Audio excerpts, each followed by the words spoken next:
Voilà. Voilà ce que je voulais vous dire. Un jour ou l'autre, on se retrouve tous coincés dans un puits. Tous, absolument tous, on y passe tous. Un puits plus ou moins profond, mais on se trouve tous coincés. Un jour ou l'autre, on passe tous par là. Je voudrais te dire ce matin, si tu es dans un puits en ce moment, ou si tu te retrouves un jour dans un puits, mais en ce moment, si tu es déjà dans un puits, ça ne veut pas dire que c'est fini pour toi.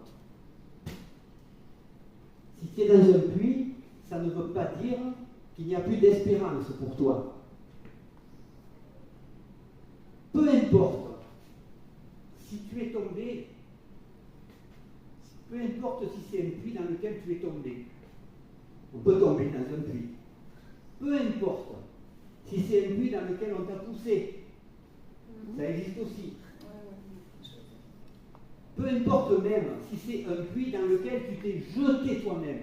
Parce que des fois, on se jette nous-mêmes, on se tire une balle dans le pied, on se jette dans le puits. Ça arrive aussi.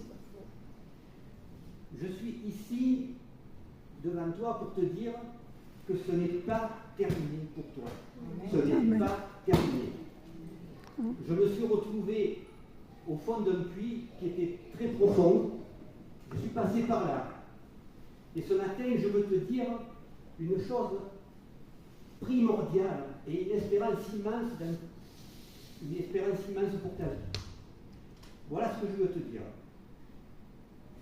C'est qu'il n'y a aucun puits. Tu m'entends? Il n'y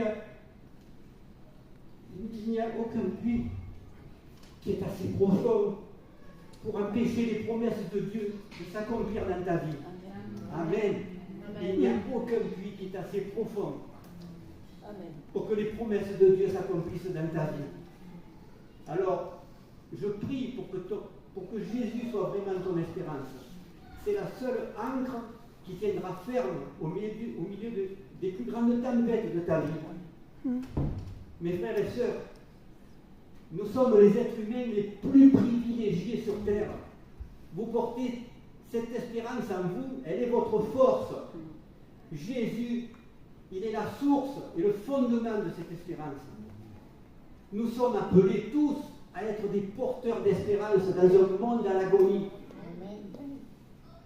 Que notre Dieu vous remplisse de sa joie et de sa paix, afin que vous débordiez de cette espérance par la puissance du Saint-Esprit.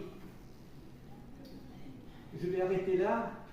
Je vous aime tous et je vous bénis, vous tous et vos familles.